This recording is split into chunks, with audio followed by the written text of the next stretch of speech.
Então você inventou da A Bíblia. paz do Senhor a todos. Estamos iniciando aqui mais uma escola bíblica dominical e estaremos iniciando hoje a lição número 1 da revista Primeira Carta aos Coríntios. Talvez alguns irmãos não lembrem ou talvez não tenham acompanhado adequadamente. Semana passada a gente deu a 12ª lição da revista Milagres de Jesus. Ficou pendente a 13ª lição, mas a intenção é nós trazermos essa 13ª lição no culto de hoje à noite, em formato de pregação. Afinal de contas, a 13ª lição ela diz respeito à ressurreição de Jesus e vai ser uma oportunidade maravilhosa nós estarmos pregando a muitas pessoas que nos acompanham pelo Facebook, pelo YouTube, sobre esse que é certamente um dos milagres mais importantes da Bíblia. Então, seguindo já e iniciando a revista é essa aqui.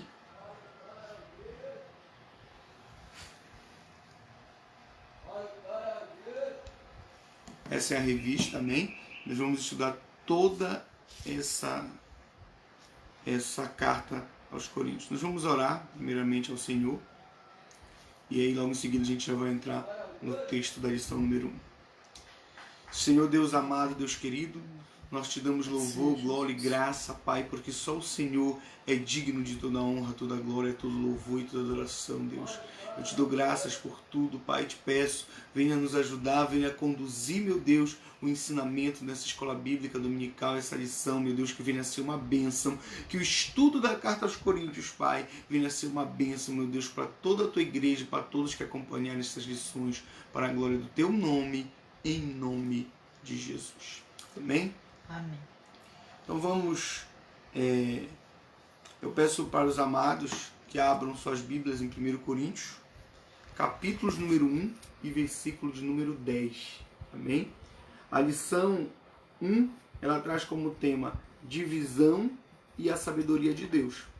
E orienta como leitura bíblica para estudo 1 Coríntios capítulo 1 completo e 1 Coríntios capítulo 3 do versículo 1 até o versículo 9. Amém? Porém nós faremos menção, nós vamos ler apenas 1 Coríntios capítulo 1, versículo de número 10, que é o texto áureo da lição. Então, não sei se alguns dos irmãos já providenciaram a revista através de aplicativo, mas se não, abram sua Bíblia em 1 Coríntios capítulo 1, versículo de número 10. Amém? Vamos fazer a leitura. Diz assim: rogo-vos, irmãos, pelo nome de nosso Senhor Jesus Cristo, que faleis todos a mesma coisa, e que não haja entre vós divisões. Antes, sejais inteiramente unidos na mesma disposição mental e no mesmo parecer. Amém? Então vamos iniciar a lição. Nós temos aqui um esboço para essa lição, que já vai analisar o primeiro capítulo da carta aos Coríntios e já vai entrar um pouquinho no texto do capítulo 3. Antes de nós iniciarmos diretamente a introdução do texto, queria falar para os irmãos um pouquinho sobre a história desse lugar, dessa cidade chamada Corinto. Tá? E a nossa principal referência bibliográfica, só para os irmãos conhecerem, tem esse livro aqui, que chama Entendes o que Lês, que é um livro com mais de meio milhão de exemplares vendidos. Ele ajuda na interpretação de textos bíblicos, inclusive de cartas, inclusive da carta aos Coríntios, dando alguns exemplos práticos. E a gente tem esse livro aqui, que chama Comentários Exegéticos a 1 Coríntios, que é um livro também que vai nos ajudar em apoio para o estudo e para o ensinamento do que nós vamos estar estudando ao longo da revista. E claro, nossa base principal é a própria edição da revista. Vamos lá. Primeiramente, a cidade de Corinto, ela foi uma cidade muito importante na Grécia como um todo, durante muitos séculos, até o ano de 146, mais ou menos, antes de Cristo, quando Corinto organizou e liderou uma rebelião contra Roma. Junto no momento dessa rebelião, chamada Liga Acaia, muitas cidades se juntaram a Corinto contra Roma e foram derrotados. Quando foram derrotadas essas cidades, Corinto foi destruída por Roma. Durante 100 anos, mais ou menos, por volta de 100 anos, não havia Corinto. Corinto desapareceu do mapa. Provavelmente em 48 a.C., Júlio César ele resolveu refundar Corinto. E Corinto foi refundada para ser ali um entreposto comercial. Ali, trazendo pessoas libertas de Roma, repovoaram toda aquela religião ali e que recriaram aquela cidade. Então, quando o apóstolo vai pregar ali naquela cidade, e isso está relatado no livro de Atos dos Apóstolos, na sua segunda viagem missionária, Paulo ele está levando a palavra para um lugar essencialmente de pessoas gregas, essencialmente de pessoas não cristãs. E eu quero que você entenda e compreenda isso, que nós vamos ver ao longo de toda a carta aos Coríntios, que o texto ele é sobretudo pregado e ministrado, as orientações são dadas para pessoas que vêm de um ambiente, não de um ambiente judaico, mas de um ambiente grego e de um ambiente pagão. As dúvidas e os problemas levantados na carta aos Coríntios são dúvidas de pessoas, são problemas de pessoas que vêm de um ambiente essencialmente pagão. Amém? Então, tendo dito isso, nós vamos começar a analisar a carta aos poucos, e aí conforme for necessário a gente vai introduzindo ou colocando algumas informações a respeito da cultura ou da história do povo que vivia na cidade de Corinto. Primeiramente, nós analisamos os primeiros versículos e nós percebemos que vem uma saudação. Coríntios capítulo 1, versículo 2, o apóstolo Paulo ele vai dizer explicitamente que ele está escrevendo à igreja de Deus que está em Corinto. Presta atenção para essa maneira como o apóstolo escreve. A igreja de Deus que está em Corinto. Não é a igreja de Paulo ou a igreja que Paulo fundou, e nem menos é a igreja dos coríntios. Não. É a igreja de Deus que está em Corinto. Significando o quê? Que Deus é o dono da obra e que Deus é o dono da igreja. Verdade. Glória a Deus. Deus está na frente da igreja. E Paulo estava querendo deixar isso de uma maneira bem clara, de uma maneira muito explícita. Ele vai dizer no versículo 2 que ele está escrevendo à igreja de Deus que está em Corinto. Da mesma maneira ou da mesma forma, ele vai fazer referência a todas as igrejas, a todos os santos. Por quê? Porque ele está dizendo especificamente aos coríntios: eu não vou pregar ou ensinar um evangelho diferente para vocês. Independente dos problemas que vocês passam, das situações que vocês enfrentam, o evangelho que eu vou pregar é o mesmo evangelho que nós pregamos a todas as igrejas. A palavra ela é a mesma. Então, a primeira coisa que eu quero chamar a atenção dos amados é que a palavra de Deus ela é única e o evangelho ele é único. Não existe um evangelho a ser pregado para o rico e outro evangelho a ser pregado para o pobre. Não existe uma palavra a ser pregada por um político importante e outra palavra para ser pregada, por exemplo, para alguém que exerça uma profissão que dentro da nossa sociedade não é considerada tão importante. Infelizmente, algumas pessoas têm feito manipulações acerca da palavra ou acerca do evangelho para captar a uns ou para não captar a outros, para escolher, para selecionar grupos. Mas eu quero que você aprenda logo com o apóstolo Paulo. A igreja, ela é de Deus. Aleluia. A igreja que está em Corinto, ela é a igreja de Deus. Glória a nossa igreja, ela é uma igreja de Deus. E toda igreja que tem compromisso com a palavra de Deus e com o Deus da palavra, ela é, em primeiro lugar, uma igreja de Deus. Aleluia. Então, a primeira coisa que nós vamos analisar, e já analisamos aqui, é isso. Ainda no segundo versículo do capítulo 1 de Coríntios, diz assim: aos santificados em Cristo Jesus, chamados para ser santos, com todos os que em todo lugar invocam o nome de nosso Senhor Jesus Cristo, Senhor deles e nosso. Veja bem, Paulo fazendo referência clara a todos, que em todos os lugares. Ele está dizendo assim: aos coríntios são chamados para ser santo da mesma maneira que em todos os lugares as demais igrejas também são chamadas para serem santos. Veja bem que nós temos a expressão santo ou santificado, de certa maneira, repetido. Primeiro ele diz aos santificados em Cristo Jesus. Depois ele diz chamados para ser santos. O que é alguém santificado? É alguém tornado santo. Alguém que foi feito ou transformado em santo.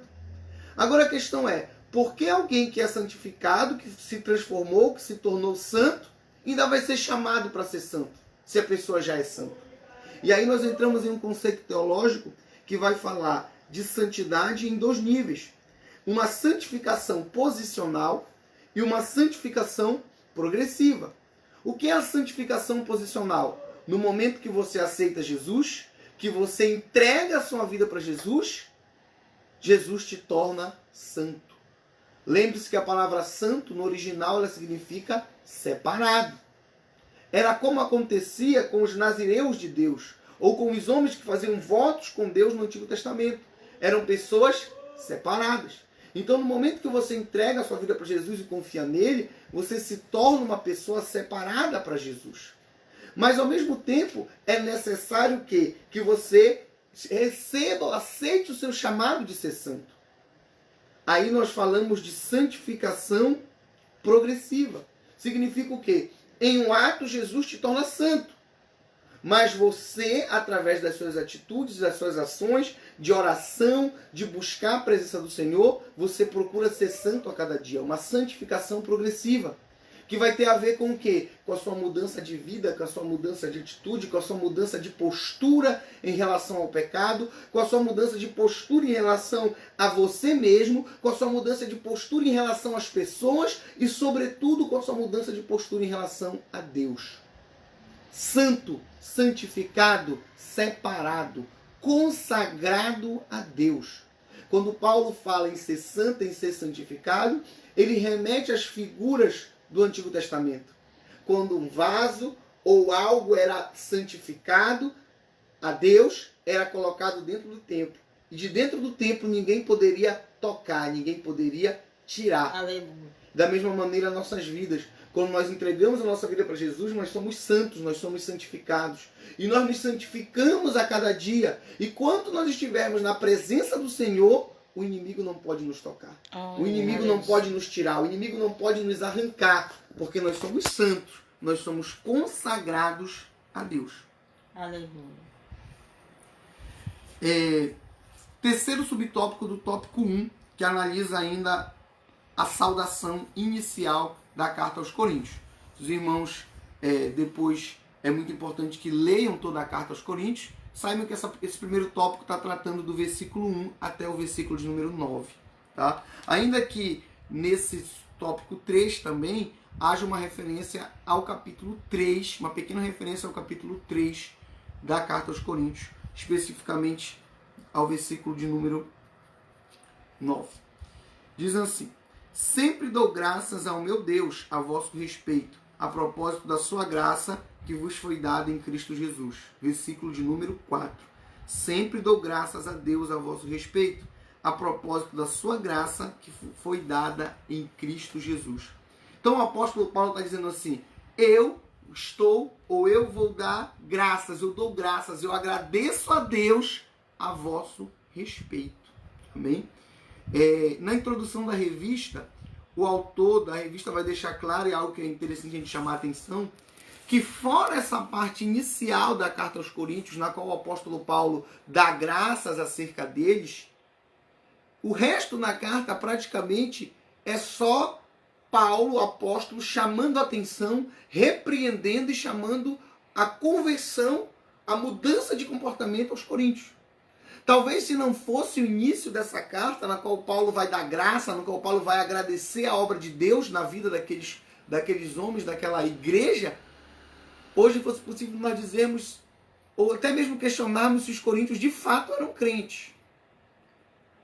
A igreja em Corinto passava por uma série de desvios morais, éticos e pautados em uma teologia distorcida, o que era um grande problema, um enorme problema. E o apóstolo Paulo ele vai atacar isso. Porém, antes do apóstolo Paulo atacar todos os problemas, ele reconhece que há Deus, que há evangelho, que há algo de Deus, que Deus está operando ali naquele lugar. Que Deus já operou ali naquele lugar. Que existem evidências na obra do Senhor. Agora, quando você lê o resto da carta todinha que nós vamos estudar, você vai encontrar apenas Paulo repreendendo, apenas Paulo chamando a atenção. O que eu quero que você entenda, que você compreenda com isso. Nós temos que saber valorizar a obra de Deus na vida das pessoas. Ainda que você olhe para a pessoa e diga, mas ainda está faltando mudar isso, ainda está faltando mudar aquilo, ainda está faltando transformar isso e aquilo daquela maneira. Sim, pode estar faltando muita coisa, mas nós temos que valorizar aquilo que Deus já fez. E a partir daquilo que Deus já fez, que é o que Paulo está mostrando aqui, nós temos que mostrar tudo o que ele ainda quer fazer. Glória a Deus. Ou será que você vai ousar dizer que a obra de Deus na sua vida já é completa? Ou será que eu ousaria ou alguém ousaria dizer que não tem mais nada para Jesus fazer na nossa vida? Pois certamente tem. Certamente Deus ainda tem muitas coisas a fazer na nossa vida, ainda tem muitas coisas a aperfeiçoar na nossa vida. Então o que nós fazemos? Fazemos como Paulo. Damos graça por tudo que Deus já fez, mas abrimos os ouvidos, a mente e o coração para tudo que Deus ainda quer fazer. Aleluia. O versículo 5 diz assim: porque em tudo fostes enriquecido neles, em toda a palavra ou em toda a fala e em todo o conhecimento. Glória. Ou seja, o apóstolo Paulo está dizendo, eu dou graças porque vocês são enriquecidos em Deus, tanto em fala, em palavra, como em conhecimento. Glória a Deus. Quando ele está se referindo à fala, provavelmente ele está se referindo aos dons de elocução, aos dons que envolvem a fala. Tanto línguas, dom de línguas, como talvez dons de profecia, como talvez dons de conhecimento. Quando ele fala em conhecimento em si, ele está se referindo à sede que os coríntios tinham por aprender. E ele diz, a isso eu estou dando graças a Deus. Mais na frente na carta, você vai poder notar que muitas vezes essa concepção de conhecimento dos coríntios era equivocada. Que essa relação que os coríntios tinham com os dons era uma relação problemática. Trazia problemas de orgulho e de soberba àquela igreja. Porém, veja bem, Paulo está deixando bem claro, logo quando ele começa a carta, os dons não são o problema. O problema é a maneira como a igreja se relaciona com os dons. Falar em línguas não era o problema. Profetizar não era o problema. O problema era que muitas vezes aquela igreja, por falar em línguas ou por profetizar, esquecia do amor, esquecia da fé, esquecia da compaixão, ou até cometia pecados absurdos, achando que porque eu falo em línguas, ou achando porque eu profetizo, eu estou respaldado para fazer qualquer coisa. E é interessante, importantíssimo, como nós conseguimos muitas vezes ver muitos irmãos e muitas irmãs no movimento pentecostal e neopentecostal atual, tomando uma atitude muito parecida com a igreja dos Coríntios. Por isso, o estudo dessa revista e o estudo dessa carta aos Coríntios é tão importante para os cristãos e, sobretudo, para os cristãos pentecostais, para nós que acreditamos na manifestação do dom do Espírito Santo. O dom do Espírito Santo, ou os dons do Espírito Santo, nunca foram e nunca serão um problema. Mas, infelizmente, a atitude que algumas pessoas têm em relação aos dons é que causou e ainda hoje causa muitos problemas. Mas vamos avançar. Segundo tópico, divisão e unidade. Aqui a análise é do capítulo 1, do versículo 10 até o versículo 17. Amém? E aqui sim, no tópico 2, no subtópico 2, vai tocar um pouquinho no que está escrito no capítulo 3 de Coríntios, do versículo 1 até o versículo 9. Divisão e unidade. Versículo de número 10, do capítulo 1. Rogo-vos, irmãos, pelo nome de nosso Senhor Jesus Cristo, que faleis todas as mesmas coisas, e que não haja entre vós divisões, e antes sejais inteiramente unidos, na mesma disposição mental e no mesmo parecer. No próprio capítulo 1, no versículo de número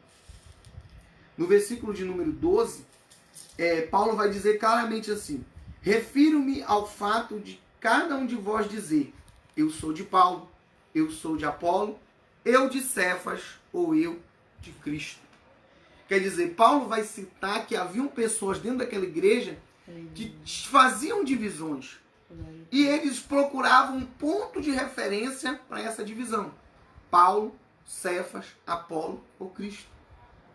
Tá? Ainda que nem Paulo, nem Cefas, que para quem não sabe é um outro nome, uma outra maneira de se referir ao apóstolo Pedro, ou mesmo Apolo, o grande pregador, ao qual se está escrito no livro de Atos, ou muito menos Cristo, tinha qualquer coisa a ver com essa divisão.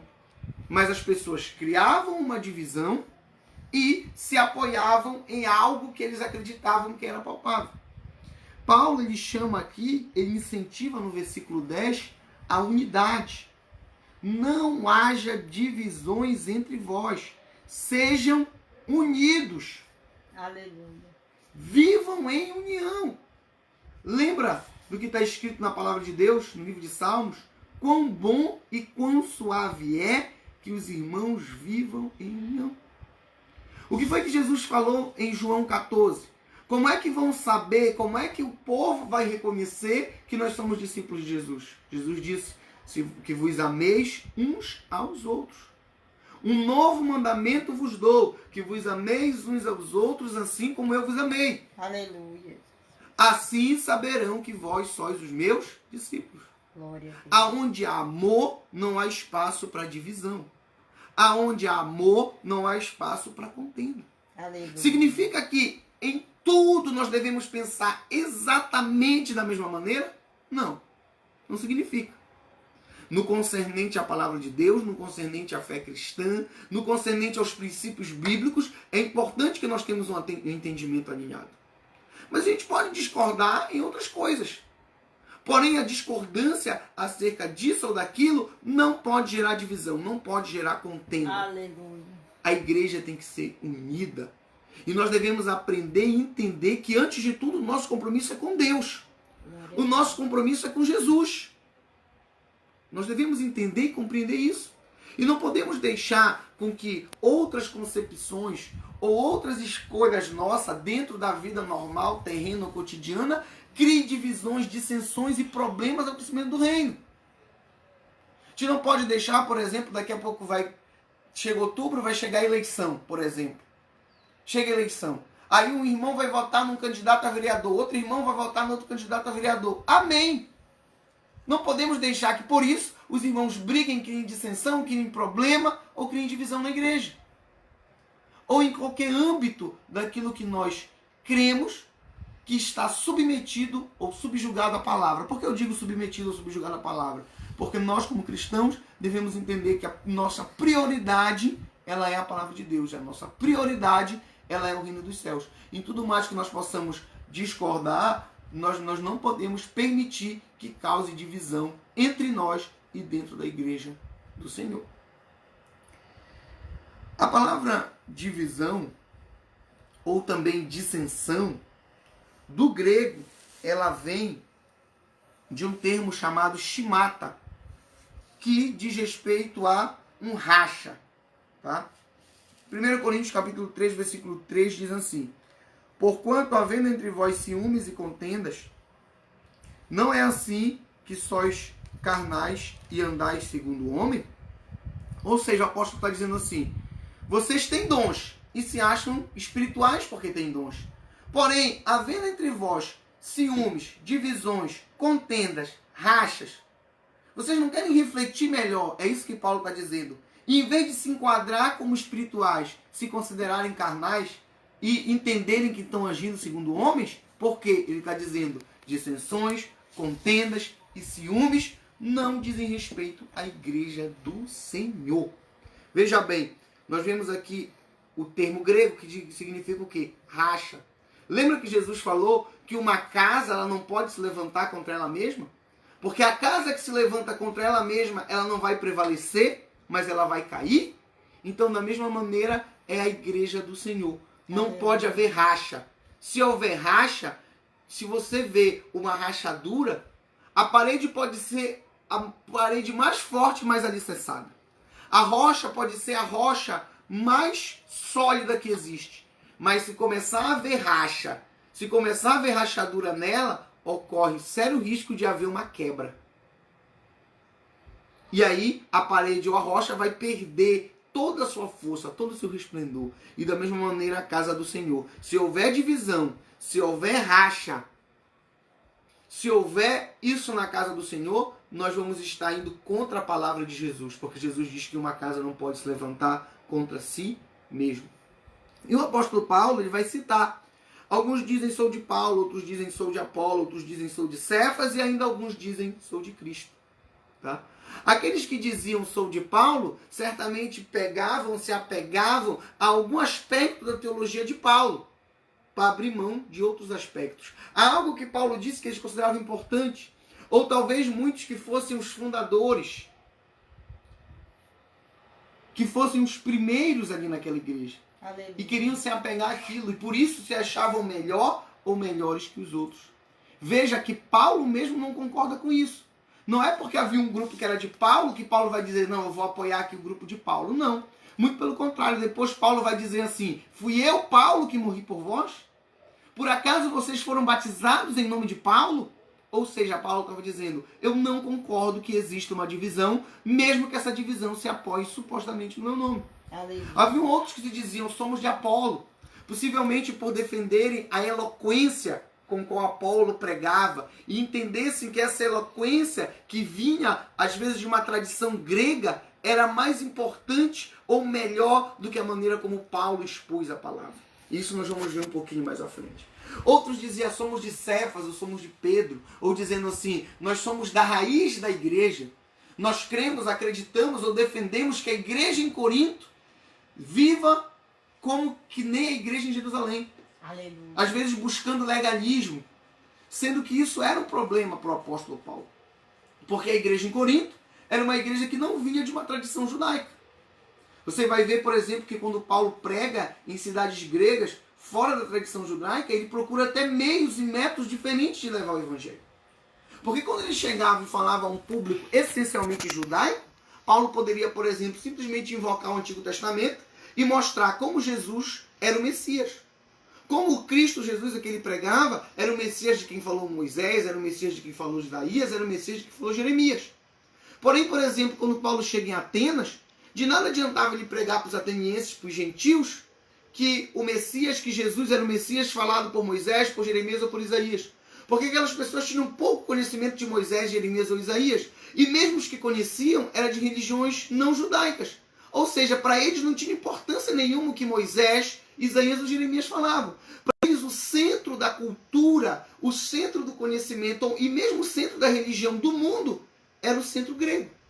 É por isso que quando chega em Atenas, Paulo nos remete ao Antigo Testamento, a Moisés, a Jeremias ou Isaías. O que Paulo faz? Ele sobe ao panteão ateniense e ele vai encontrar ali um altar ao Deus desconhecido, onde não há imagem, onde não há idolatria. E a partir disso ele vai pregar para os atenienses, dizendo assim, ó, os vossos pais já adoravam sem saber aquele que eu vou anunciar a vocês. Ou seja, ele criou uma estratégia diferente. Paulo não era legalista. Paulo não pegava a maneira como se pregava o evangelho lá em Jerusalém e levava para Atenas da mesma maneira. Veja o que eu estou dizendo. Eu não estou dizendo que Paulo pregava um evangelho em Jerusalém e outro em Atenas e outro em Corinto. Não. Eu estou dizendo que ele pregava o mesmo evangelho, mas partindo de métodos e de metodologias e de maneiras diferentes que, obviamente, não ferissem o evangelho. Então, esses que diziam sou de Cefas provavelmente estavam apegados ao legalismo. Aí tem o último grupo que dizia sou de Cristo. Alguns podem pensar assim, pastor, esses daí que estavam certos, afinal de contas eles eram de Jesus. Amados, isso é um grande engano. Porque na verdade isso nada mais é uma das maneiras que até hoje se utiliza para rebeldia e rebelião na igreja. As pessoas que não se submetem à autoridade, não se submetem ao pastor, e quando o pastor vai chamar a atenção, ele vai dizer, não, pastor, porque eu sou de Jesus. Pessoas que querem dizer, que fingem que não tem nada a ver com a igreja, com o corpo, mas que estão ligados diretamente na cabeça, que é Cristo. Mas isso não é verdade, amados. Porque todos nós formamos um mesmo corpo, uma mesma igreja, e Jesus é a cabeça de todos nós. A Bíblia deixa bem claro que se alguém não pode obedecer aos homens ou seguir aos homens que está vendo, certamente não poderá obedecer nem seguir ao Deus que não está vendo. Então esse partido que dizia sou de Cristo não era o partido certo, pelo contrário, era o partido mais problemático. Era o partido, como ainda existe até hoje, de pessoas que desobedecem à liderança, desobedecem às posições ministeriais e querem usar como justificativa estar ligado direto na palavra ou estar ligado direto em Jesus, quando na verdade eles não estão obedecendo a própria palavra de Jesus, que nos ensina a nos submeter à autoridade e obedecer às lideranças. Então veja bem, com tudo isso que eu estou querendo dizer, o apóstolo Paulo não era a favor de nenhum grupo, nem mesmo aquele que dizia sou de Paulo, porque ele era contra divisão na igreja. E muito menos aquele que dizia sou de Cristo, porque era aquele que mais negava a autoridade e a liderança da igreja. Subtópico 3 do tópico 2. Cristo não está dividido. Versículo 13 do capítulo 1. Acaso Cristo está dividido? Foi Paulo crucificado em favor de vós? Ou fostes porventura batizados em nome de Paulo? Versículo que eu acabei de citar agora há pouco. Que resposta se dá a essa pergunta? É uma pergunta clara e a resposta ela é uma resposta óbvia. Claro que não. Uma pergunta retórica com uma resposta óbvia. Foi Paulo que morreu por vós? Não. Foi Paulo que ressuscitou por vós? Não. Foi Paulo que foi batizado? Vocês foram batizados em nome de Paulo? Também não. O que Paulo está dizendo com isso? Eu não apoio divisão. Eu não apoio contenda. Eu não apoio racha dentro da igreja. Não importa se é apoiado no meu nome ou mesmo se é apoiado no nome de Jesus. A igreja deve se manter unida. Amém? Só lembrando, a missionária Joelma está fazendo a gravação. Acredito que não aconteceu, mas se alguém quiser fazer alguma pergunta, você pode ficar à vontade para fazer a pergunta que a missionária me repassa. 1 Coríntios, capítulo 1, versículo 18 ao 31, trata do tema a sabedoria divina. Versículo 23 diz assim: mas nós pregamos a Cristo crucificado, escândalo para os judeus e loucura para os gregos. Loucura, sabedoria divina, o tópico, e o primeiro subtópico é loucura. Por que loucura? Paulo estava trazendo a palavra aos coríntios, que ele já tinha pregado, e talvez, muito possivelmente, aquilo que Paulo pregava estava sendo questionado pelos coríntios, porque eles ainda estavam pautados ou influenciados pela filosofia e pelo conhecimento grego. Então Paulo vai deixar bem claro, eu sei que o evangelho que eu prego é escândalo para os judeus. E eu sei que o evangelho que eu prego é loucura para os gregos. Não pensem que eu estou desavisado. Não pensem que eu estou falando uma coisa aqui sem saber e que vocês agora estão identificando que o que eu estou falando não tem sentido. Eu sei que é escândalo para os judeus e eu sei que é loucura para os gregos. Por que escândalo para os judeus? Porque os judeus esperavam um Messias que viesse como um rei, que fosse um libertador. Os judeus nunca interpretaram, pelo menos até aquele momento, os textos de Isaías que falam do sofrimento de Jesus, do sofrimento do Messias, como se referindo ao Messias. Os judeus interpretavam o sofrimento ali naquele texto de Isaías como sendo o sofrimento do próprio Isaías. Para eles o Messias era vitorioso, era vencedor, não caberia na lógica do Messias do Cristo morrer, muito menos em uma cruz. Porque o próprio Moisés chegou a dizer, o Antigo Testamento diz que maldito será todo aquele que for pendurado no madeiro. Como poderia o Messias ser maldito? Por isso, quando os judeus ouviam falar em Jesus e em tudo que aconteceu com Jesus e na morte de Jesus, e que alguém dizia que esse Jesus na verdade era o Messias, para eles isso era um grande escândalo. Porque para eles isso era totalmente contrário daquilo que eles esperavam no Messias. Era totalmente contrário daquilo que eles esperavam no Cristo. O que a gente aprende com isso? Jesus tem muita mais coisa para fazer e para ensinar na tua vida do que aquilo que você espera. Aleluia. Muitas vezes elas crescem, elas não evoluem, porque elas criam um padrão, elas criam um parâmetro para elas mesmas. E elas querem seguir aquele padrão, seguir aquele parâmetro, e não abrem seus ouvidos, suas mentes e seus corações para aquilo que realmente Jesus quer falar, quer fazer e quer ensinar. Então os judeus colocaram na sua mente que o Messias tinha que vencer, logo que o Messias tinha que libertar eles dos romanos, como um guerreiro, como um grande rei. Quando Jesus veio e mostrou que não era assim, o que eles fizeram? Em vez de aceitar Jesus como Jesus era, ou aceitar a obra de Jesus como Jesus queria fazer, como o Messias de fato quis fazer, eles rejeitaram a obra de Jesus. Aprenda a aceitar a Jesus e a querer a obra de Jesus na sua vida do jeito que Deus, do jeito que Jesus quer. Aleluia. E não do jeito que talvez você tenha pensado, criado ou imaginado na sua mente. Porque essa foi a grande razão dos judeus terem rejeitado Jesus como Messias. E essa foi a grande razão de, depois deles terem rejeitado Jesus como Messias, eles terem rejeitado a mensagem do Evangelho como um grande escândalo. Era escândalo para os judeus. E ao mesmo tempo era loucura para os gentios. Era loucura para os gregos. Por que loucura? Porque na lógica dos gregos, no panteão grego, na religião grega, nos deuses gregos, e não havia obviamente só uma religião entre os gregos, haviam vários tipos de idolatria, mas há um panteão principal. Os deuses, eles moravam num lugar chamado Olimpo. Os deuses, eles viviam em separação total do ser humano, até muitas vezes não se importando com o ser humano. Dentro da filosofia grega, provavelmente através de partir de Platão, mas também depois de Aristóteles, e todos esses homens filósofos são antes de Jesus, também havia uma concepção de Deus, que não era a concepção dos deuses gregos, mas era uma concepção de um Deus único. Mas esse Deus único, na filosofia grega, ele se referia a um grande Deus que estava acima de tudo e de todos, que tinha as coisas criadas no mundo espiritual e que as coisas no mundo material eram sombras.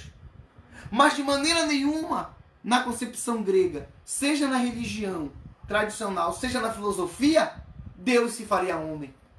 E muito menos morreria por causa de homens. Muito menos aceitaria ser cuspido, chicoteado ou colocado numa cruz. Então, dentro da lógica do que era Deus, ou do que eram os deuses na religião grega, ou do que era Deus na filosofia grega, a mensagem do Evangelho era loucura. E Paulo diz assim, eu não estou desinformado disso. Eu sei que o Evangelho que eu prego é escândalo para os judeus e é loucura para os gregos. Porém, o apóstolo Paulo ele vai dizer de uma maneira muito sábia, de uma maneira muito correta, que ainda que fosse escândalo para os judeus e fosse loucura para os gregos, aquele era o Evangelho da verdade. Olha só como o Evangelho de Jesus é poderoso. Olha só como a palavra de Deus é poderosa. Ela é da lógica, mas ela era a verdade. E a verdade ela prevalece. Ia contra a lógica da religião judaica, ia contra a lógica da sabedoria grega, mas era a verdade. O apóstolo Paulo estava dizendo assim, ó, eu posso até mudar a maneira como eu exponho o Evangelho, mas eu não vou mudar o Evangelho, porque o Evangelho é o mesmo. E Jesus, ele veio do céu, ele é Deus, e ele morreu na cruz por todos vocês. Por mais que isso seja escândalo para os judeus, e por mais que isso seja loucura para os gregos. Aleluia. Subtópico 2 do tópico 3 é o nosso penúltimo subtópico. Versículos número 27. Pelo contrário, Deus escolheu as coisas loucas do mundo para envergonhar os sábios. E escolheu as coisas fracas do mundo para envergonhar os fortes. Tá? Então o apóstolo Paulo vai dizer assim, se de um lado os judeus acham escândalo, os gregos acham loucura, eu quero dizer que, por um lado, eles podem até mesmo estar corretos, porque há coisa louca. Mas na verdade ele está dizendo assim, por que Paulo faz essa referência? Ele está dizendo assim, o cristão, ele não deve se gloriar naquilo que ele é, ou naquilo que ele foi, mas sim naquilo que Deus fez na vida dele. O apóstolo Paulo, no versículo anterior, ele vai até dizer, não quer dizer que sempre Deus vai escolher pessoas fracas, que sempre Deus vai escolher pessoas moralmente depravadas, não. Mas Deus, quando escolhe, muitas vezes vai escolher pessoas que de fato para o mundo são desprezíveis. Ele vai dizer, Deus vai escolher coisas vis para confundir as sábias ou para confundir as que têm valor. Que Deus está aqui, que Paulo está querendo dizer? Paulo está querendo dizer que o homem mais fraco nas mãos de Deus ou através de Deus, ele se torna mais forte que o homem mais forte. O homem mais insensato, menos conhecedor, com menos sabedoria, na mão de Deus, ou através da obra de Deus, ele se torna sábio. A pessoa mais vil, mais sem valor na sociedade, se ele entrega a vida para Deus, através da obra de Deus, ele vai se tornar alguém importante, de valor, que todos vão reconhecer. Aleluia. Quantas vezes nós temos visto Deus agindo, Deus trabalhando, pegando pessoas do mundo da droga, pegando pessoas do mundo da criminalidade, transformando essas pessoas. Aleluia. E transformando essas vidas. É isso que Paulo está querendo dizer. É isso que Paulo está querendo dizer. Aquelas pessoas que foram abandonadas pela sociedade, aquelas pessoas que foram... Aquelas pessoas que muitas vezes até pararam de estudar cedo por causa das drogas. Mas que quando vêm para o caminho do Senhor, vão se tornar nova criatura. Tanto espiritualmente diante de Deus, como materialmente diante dos homens. E as pessoas vão ver que Deus vai transformar e vai dar valor para aquelas vidas. Aleluia. Versículo número 31. Para que, como está escrito, aquele que se gloria, glorie-se no Senhor. O que o apóstolo Paulo está querendo dizer aqui, basicamente é a obra de Deus é que é importante na vida do homem. A obra de Deus é que é importante na vida da mulher. Aleluia. É Deus que faz a obra. E você deve dar glória a Deus por essa obra. Em vez de você ficar se auto-exaltando, porque você acha que você prega muito, porque você acha que você canta muito, porque você acha que você sabe muito de Bíblia, mais do que os outros, você deve dar glórias ao Senhor. Porque é Deus que está operando na sua vida. Aleluia. E é Deus que está agindo através de você. E talvez alguém que esteja vendo esse vídeo, vendo essa lição, e ainda não tenha aceitado Jesus e entregado sua vida para Jesus, eu quero dizer para você que não importa a sua situação, não importa as circunstâncias da sua vida, não importa como as pessoas se julgam, ou mesmo como você mesmo se julga. Porque muitas pessoas entram em depressão e até vão ao suicídio justamente porque elas se autocondenam, até mais do que a sociedade condena elas. Eu quero dizer para você que você, entregando sua vida para Jesus, independente da sua situação, da maneira como a sociedade julga, da maneira como você se julga, Deus ele tem uma obra para fazer na sua vida. E em breve você vai poder se gloriar, não em você mesmo, mas se gloriar em tudo que Deus, em tudo que Jesus Aleluia. fez na sua vida. Amém? Nós vamos ler aqui a aplicação pessoal e já vamos orar e agradecer ao Senhor. Aplicação pessoal. O partidarismo e as dissensões na igreja em Corinto estavam prejudicando o crescimento da igreja. Do mesmo modo que nos dias atuais, o mau testemunho atrapalha a aceitação do Evangelho. Amém? Vejam bem, por isso que eu digo que é tão importante nós estudarmos a carta aos Coríntios. E ao longo dessa revista nós vamos aprender sobre divisão, que nós já começamos hoje, sobre sexualidade, amém? E quando nós falamos de sexualidade na carta aos Coríntios, nós estamos nos referindo sobretudo à sexualidade em volta ao tema do casamento, mas não só, tá? Vamos aprender sobre alimento, tá? A doutrina, a concepção a respeito dos alimentos, inclusive naquela época, tanto alimento no sentido da cultura judaica, como o alimento sacrificado a ídolos. Vamos aprender sobre culto, ordem no culto, maneira de se fazer o culto, razão de haver o culto. E vamos aprender no fim sobre ressurreição, amém? Que é algo que Paulo vai trazer nos 2 últimos capítulos de Coríntios. Então, aqui encerra a primeira aula. Vamos fazer uma oração para agradecer a Deus por essa bênção. E pedir que Deus venha nos abençoar, abençoar cada um de nós, abençoar cada um, homem ou mulher de Deus que esteja em jejum no dia de hoje. Nós estamos em nossa igreja em campanha de jejum, oração e culto no lar, de 21 dias, amém? E hoje é um desses dias.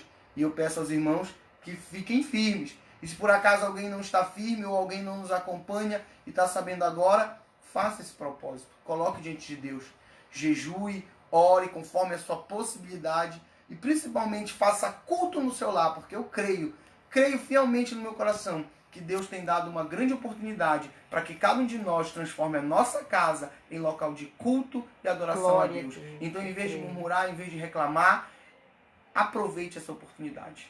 Amém? E transforme sua casa em lugar de culto e adoração ao Senhor. Oremos a Deus. Senhor Deus amado, querido, muito obrigado, Pai, por esta aula, por essa escola bíblica, por esse ensinamento que o Senhor tem dado a cada um de nós, Pai.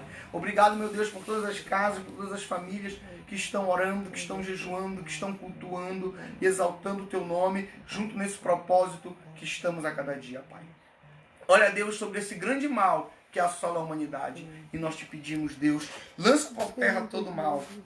Venha curar, venha sarar, venha restaurar para a glória do teu santo nome, Pai. Abençoa, meu Deus, o nosso culto de logo mais à noite, às 19 horas, para a glória do teu santo nome, em nome de Jesus. Amém? Amém. E que Deus abençoe a todos. Amém. Tu não orou, né?